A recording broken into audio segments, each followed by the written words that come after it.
Hola gente de YouTube, hoy les traigo otra forma de hacer vídeos, bueno o sea será locuendo pero, esta vez no será una creepypasta, sino una novela. La novela se titula, Los vecinos mueren en las novelas, por Sergio Aguirre. Lo subiré por capítulos, si les gusta subiré los otros capítulos. Visita después de una tormenta. Cada vez que se mudaba de casa, John Bland tenía la costumbre de presentarse a sus vecinos. Así lo habían hecho siempre sus padres, y le parecía que si no realizaba esa visita de cortesía, algo faltaba para terminar de establecerse en su nuevo hogar. Aún en Londres, cuando después de casarse con Anne arrendaron el pequeño departamento en Alsey St. No dejó de intentarlo entre los indiferentes habitantes del edificio donde vivieron sus primeros años de matrimonio. Sabía que cuando se mudasen al campo, en las afueras de Chipping Campden, su pequeña tarea de relaciones públicas sería muy breve, porque solo tenían un vecino, la anciana que vio en el jardín de la única casa cercana, la tarde que pasaron por allí con el empleado de la inmobiliaria. Pensaba visitarla algunos días después de acomodarse, pero no sucedió así. Habían llegado hacía un par de horas, cuando John se encontraba en los fondos de la casa. Una fuerte tormenta, entre otros desmanes, había arrojado la rama de un árbol sobre la casilla del jardín. John trataba de removerla cuando vio a Anne salir de la casa. En su expresión advirtió que algo había sucedido. «Es papá, acaba de llamar», él no durmió bien. No me gustó el tono de su voz, y yo lo siento. Realmente lo siento John, pero necesito ir a verlo. John no disimuló su fastidio. No había escuchado el teléfono, y esto lo tomaba de sorpresa. Pero Anne, ni siquiera hemos abierto las cajas de la mudanza, lo siento, repitió ella, y bajando la cabeza dio media vuelta en dirección a la casa. John la siguió con la mirada hasta que desapareció por la puerta de la cocina y, por lo bajo, lanzó una maldición. No había pensado en el teléfono. Tampoco podía imaginar que él la llamaría tan pronto, el mismo día de la mudanza. Arrastró la rama unos metros y se detuvo. De repente se sentía desanimado. Como en Londres, bastaba una llamada para que Anne saliera corriendo. La enfermedad de su suegro, que había enviudado hacía pocos años, y el hecho de que ella fuese su única hija, eran perfectas razones para que su mujer pasara cada vez más noches fuera de la casa. Y por lo visto, vivir en el campo no iba a cambiar las cosas. Ella volvió al rato. Caminaba lentamente, cuidando que la tierra aún húmeda no se pegara en sus zapatos. También se había cambiado la falda, y ahora llevaba rouge en los labios. John la miró. A veces, cuando quería, Anne podía ser realmente hermosa. Bueno, me voy. ¿Necesitas algo de Londres? No, nada, gracias. Ah. Saludos a tu padre. Se hizo un silencio muy breve en el que sus miradas se cruzaron. Anne había percibido el tono de ironía en las palabras de John. Pero se limitó a decir, estaré aquí mañana. Unos segundos después se oyó el ruido del auto que partía. Cuando dejó de escucharlo, con un gesto de enojo John arrojó la rama al costado de unos brezales, y entró a la casa. Se sentía furioso. Últimamente todo parecía salirse de su lugar, como si hubiese empezado a perder el control sobre las cosas. Hacía meses que no se le ocurría nada para escribir, eso lo ponía de mal humor, ya le había sucedido antes. Y el fracaso de su última novela había contribuido a que todo pareciese más incierto. ¿Qué derechos tenía sobre Anne si aún los mantenía su padre? Sentía que debía hacer algo, pero ¿qué? Encendió un cigarrillo y se adelantó apenas por el pequeño laberinto hecho de muebles y cajas de mimbre. Miró a su alrededor. Los vestidos de su mujer habían formado una pila que se derrumbaba sobre el televisor. El teléfono, un viejo aparato que pertenecía a la casa, permanecía sobre la chimenea. Y contra ella, sus sillones cubiertos de ropa y pequeños paquetes en los que habían guardado los objetos más chicos. Allí casi no se podía dar un paso. De repente sentía que esa casa, el lugar con el que había soñado durante ese último tiempo, era un pequeño infierno. En ese momento se le ocurrió llamar a Dan, tal vez hablar con alguien lo sacaría de su mal humor. Estaba a punto de alcanzar al teléfono cuando se acordó de que era viernes. Los viernes Dan daba clases todo el día. No estaría en su casa hasta la noche. Se sentó en el apoyabrazos de uno de los sillones.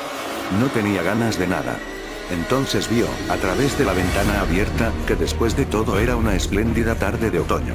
El sol caía recostándose sobre los arcés, apenas perturbados por una brisa del sur, que se extendían al costado de la casa. Decidió dar un paseo. Sus pequeñas explosiones de enojo no duraban mucho, y caminar un poco lo ayudaría. Buscó su chaqueta entre unas ropas que asomaban desde uno de los canastos, los cigarrillos, que había dejado en la cocina, y abrió la puerta. Al hacerlo, una corriente de aire hizo volar unos papeles desparramándolos por toda la sala. Había dejado abierta la puerta de la cocina. Con una pequeña maldición se volvió para cerrarla, y también asegurar las ventanas. Finalmente salió. Comenzó a recorrer el solitario sendero cubierto de hojas secas que corría entre los árboles. Aquel viento, muy suave, le daba en el rostro. El olor del campo era diferente. Las cosas serían diferentes allí. Guardó las llaves en el bolsillo de su chaqueta, tiró la colilla del cigarrillo y levantó la vista hacia el cielo. Inspiró profundamente. El cielo era increíble desde ese lugar. Y al voltear la cabeza vio, a lo lejos, la columna de humo. Era la chimenea de su vecina. En ese momento supo cómo ocuparía la tarde. Caminó lentamente. Quería dejarse llevar por ese paisaje que, a medida que ascendía hasta la casa de aquella mujer, parecía abrirse mostrando el pequeño valle que los bosques habían disimulado. Casi llegaba al punto más alto cuando, bajo el hondo cielo azul, se detuvo para ver las sombras de las grandes nubes desplazándose muy lentamente por los campos que se hundían y se levantaban hasta perderse en el horizonte. Desde donde se encontraba podía dominar todo el valle. Y lo recorrió con la mirada para confirmar lo que suponía. Su casa, que ahora veía pequeña, casi perdida entre los bosques, y esa vieja construcción que ya empezaba a entrever entre las copas de los árboles, eran las únicas en todo el lugar. Permaneció de pie. Fue en ese momento que se le ocurrió aquella idea. O quizás no. Quizás había aparecido aquella tarde, cuando pasó por allí y la vio sola, en el jardín. Cruzó el viejo portón de hierro.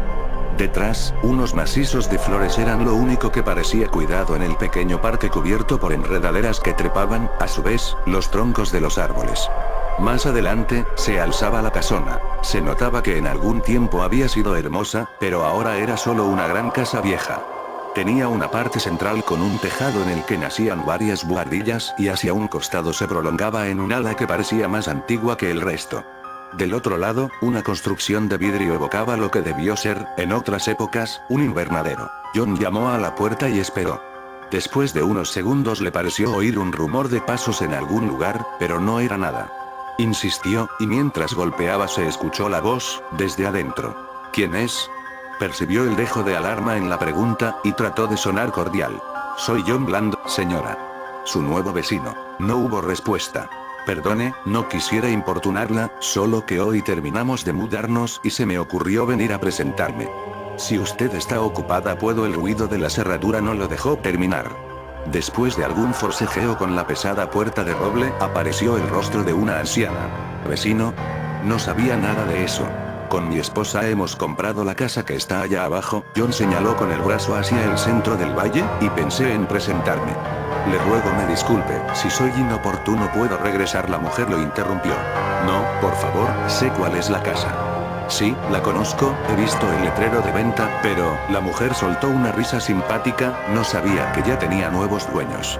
Casi no salgo, lo siento. Adelante señor, Bland, John Bland. John siguió a su anfitriona por un pequeño recibidor hasta la sala. La luz de la tarde entraba por dos grandes ventanas, cuyos cristales emplomados dejaban ver el pequeño parque que acababa de cruzar y, detrás, como en un cuadro, una pequeña vista de la campiña. John echó una breve ojeada al lugar. El ambiente era cálido, elegante, y un tanto abigarrado de muebles y adornos. Y de libros. Parecían dispersos por todas partes. No solo en la importante biblioteca que se levantaba hasta el techo, al final de la sala. Sin embargo, le pareció agradable. Salvo por ese olor a telas añosas que percibía desde que entró, y la hilera de fotografías sobre la repisa de la chimenea, en cuyo centro se destacaba, con un horrible marco dorado, la reina. Viejas inglesas, pensó, y miró a su anfitriona. ¿Cuántos años tendría? ¿70? ¿80? Nunca pudo calcular la edad de la gente anciana. Tampoco le interesaba, para él todos tenían la misma edad. Eran viejos. Se sentaron en dos sillones dispuestos frente al hogar, donde un gran leño ardía pacientemente. Hacía un poco de calor allí. Creo que estoy muy abrigado. John se levantó para sacarse la chaqueta. De pie, mientras lo hacía, vio dos libros sobre una mesita, el canasto con leños, y el atizador, al lado del sillón de su anfitriona. La anciana, mientras tanto, se detuvo un momento en el rostro de su vecino. Era irlandés, sin duda. Pero le gustaba. Tenía un aspecto descuidado, y parecía ser alguien agradable. Aunque siempre tendría esa expresión algo idiota. Bland conocí unos Bland en Bath. Claro, de esto ya hace varios años. ¿Ha estado en Bath, señor Bland? Me temo que no. Desde que llegué de Irlanda podría decirse que no salí de Londres, señora. John se dio cuenta de que no conocía el nombre de su vecina. Oh. Lo siento. Olvidé presentarme. Soy la señora Greenwald. Emma Greenwald. ¿Decía usted que acaba de mudarse? Sí, en realidad aún no hemos terminado de desempacar. Mi mujer tuvo que ir a Londres por un asunto familiar. Decidí bueno, John parecía no querer entrar en detalles, la verdad es que no quería hacer todo el trabajo solo, sonrió, entonces pensé en venir. ¿Sabe? En el norte de Irlanda se acostumbra a hacer una visita a los vecinos cuando uno llega a vivir a un lugar. Sí, también aquí en Inglaterra, sobre todo en la campiña, claro. Tras decir esto la señora Greenwald hizo un gesto de desaprobación con la cabeza. Pero la cortesía, me temo, está desapareciendo. Tal vez le parezca algo anticuada, pero creo que hoy en día se han perdido muchas costumbres que hacían que antes la vida fuese un tanto más amable. ¿Una taza de té, señor Bland? Oh, sí, me encantaría. La anciana se dirigió a la cocina. Mientras John la miraba desaparecer tras una puerta pensó, he aquí una abuelita inglesa. Fea y aburrida, como corresponde a una fiel súbdita de la reina. Salvo unos pocos, a John no le gustaban los ingleses. Se preguntó si esa amable señora le ofrecería algo para comer. Tenía hambre. Espero que le gusten los scones, señor Bland. La señora Greenwald regresaba con una bandeja que dejó sobre una pequeña mesa, al costado de su sillón. Oh, claro que sí. Es usted muy amable. Mientras tomaban el té la nueva vecina de John comenzó a hablar de sí misma, su vocación por los viajes, y la decisión de vivir sola en Chipping Campden, aunque estuviese algo alejada del pueblo. No pasó más de media hora. La conversación iba decayendo hasta que finalmente se hizo un silencio. La señora Greenwald lo rompió. ¿Y a qué se dedica usted, señor Bland? Soy escritor. Bueno, hago de todo un poco, a veces algo de crítica y he dado clases, también, pero lo que más me gusta es escribir novelas policiales. Una expresión de admiración apareció en el rostro de la anciana. Vaya. Eso sí que es interesante. Se frotó jovialmente las manos y señaló hacia la biblioteca. Soy bastante aficionada a esos relatos. ¿Ha publicado algo? Sí, un par de novelas, pero no me fue muy bien con ellas, a decir verdad. Hoy el público prefiere la acción, usted sabe, cosas más duras y espectaculares. Ya nadie se interesa en los misterios, el famoso crimen como obra de arte pareciera que pasó de moda. Estoy de acuerdo con usted, ahora todo es violencia y sexo, sí. Lamentable. Y dígame, ¿ya sabe de qué tratará su próxima novela? John hizo silencio. En ese instante pareció cruzársele un pensamiento. Miró fugazmente a la mujer, que a su vez lo observaba, y dijo, no. De nuevo se hizo un pequeño silencio. La anciana bajó la vista y después ambos miraron hacia la ventana. Afuera, un mirlo trinaba apoyado en una rama. En algún lugar de la casa un reloj daba las 5 de la tarde. La señora Greenwald volvió a llenar las tazas de té, y miró a John a los ojos. ¿Sabe? No todos los días una conoce a un escritor de novelas policiales. Eso me recuerda, mejor dicho, me hace pensar que a usted podría interesarle una historia, algo que sucedió realmente hace muchos años y que trata de un crimen. Pero, por supuesto, no quisiera aburrirlo, tal vez usted creerá que soy de esas viejas que están esperando la oportunidad de contar sus historias y John la interrumpió. No, por favor, señora Greenwald, quisiera escucharla. La anciana sonrió levemente y volvió a acomodarse en el sillón. Bien, lo que voy a relatarle me fue referido por una mujer con la que compartí un viaje en tren a Edimburgo, en una noche que siempre recuerdo muy larga, en 1954.